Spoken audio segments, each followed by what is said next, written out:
mərkəzinə ayaq basar-basmaz ilk diqqətimi çəkən məhz bu səslər oldu. Maşın mühərriklərinin uğultusu elə bir təəssürat yaradırdı ki, sanki yarış meydançasındasan. Adətən sakit ab-havası ilə seçilən dünyanın ən iri paytaxtı üçün bu səslər artıq yeni baş ağrısına çevrilib. Centilmenlərin şəhəri kübar davranış qaydalarına xas olmayan, heç kəsin gözləmədiyi problemlə üz-üzədir. Bir qədər də obrazlı desək, payızın dumanlı havasına adət edən Londona özünə məxsus ərəb baharı gəlib. Ərəb şeyxlərinin övladları London küçələrini bahalı maşınların sərgiləndiyi avtosalona çeviriblər. İndi Londonda dünyanın maşınqayırma sənayesinin ən müasir məhsullarını görmək olar. Dəyəri 500 min dollardan başlayan Ferrarilərdən tutmuş, 2,6 milyon dollarlıq Bugatti Veyron super maşınlarına dək. Bu azmış kimi milyonluq maşınların sahibi gənc ərəblər özlərini Londonun mərkəzi küçələrində elə aparırlar ki, elə bir şəhərdə yox, səhradadırlar. Avtomobil yarışları keçirir, dəfələrlə sürət həddini pozurlar və imkan düşdükcə öz bahalı dördçaq dostlarını Gameball reklam etməkdən belə çəkinmirlər. Bu isə Londonun digər sakinləri tərəfindən heç də xoş qarşılanmır. Varlı gəlmələrin Londonda sözün əsl mənasına at oynatması artıq Britaniyanın dövlət orqanlarını da ciddi düşünməyə vadar edib. Çünki indiyədək futbol biznesindən tutmuş İngiltərə iqtisadiyyatının ən müxtəlif sahələrinə investisiya qoyan, böyük miqdarda maliyyə yatıran ərəb şeyxlərinə xüsusi münasibət var idi. Milyonçu ərəblərə Londonda gözün üstündə qaşın var deyən yox idi. Amma indi münasibət tədricən dəyişir. Varlı ərəblərin gənc övladlarının bu aftoşluğu deyəsən elə valideynlərinin başında çatlayacaq. Artıq bəzi varlı ərəblərin biznesləri yoxlanılır. London küçələrindəki bu özbaşınalığa gəldikdə isə çoxlu sayda müraciətdən sonra dövlət sərt tədbirlərin görülməsinə qərar verib. İlk əvvəl ərəblərin məxsus bahalı maşınların yollarda hərəkətinə ciddi nəzarət olunur, polis qaydaları pozan şəxslərə cəza tədbirlərini sərtləşdirib.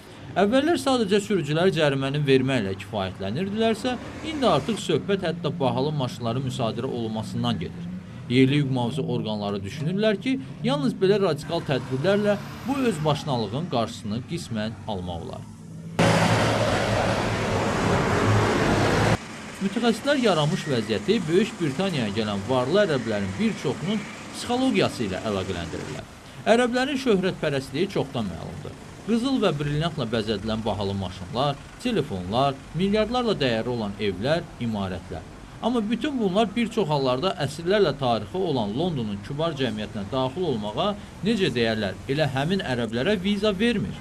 Bunun üçün təhsil səviyyəsi və dünya görünüşünü də artırmaq lazım gəlir ki, barmaqla sayılası qədər varlı ərəb bu addımı atmağa razı olur.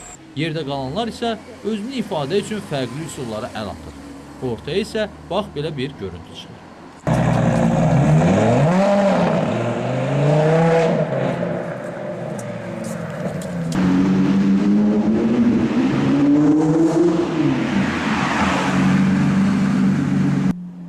Tarixdəki ən böyük imperiyalardan birinin varisi olan ingilislər isə tamam başqa düşüncənin sahibidirlər.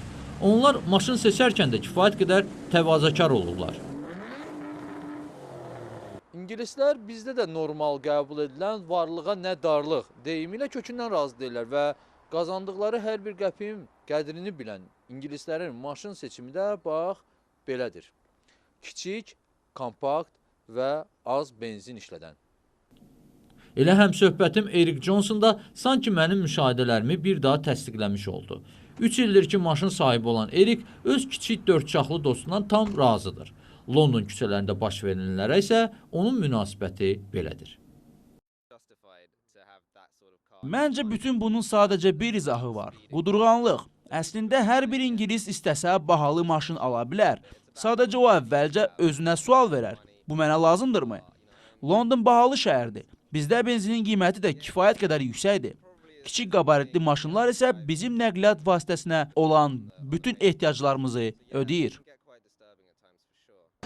Əlbəttə, Londondakı varlı ərəblərin bu davranışını son illər ərəb ölkələrinin üzləşdiyi sosial böhranla əlaqələndirsək, məsələni bir qədər şişirtmiş olarıq. Bu yalnız ərəblərin həyat tərzinin bir detalıdır.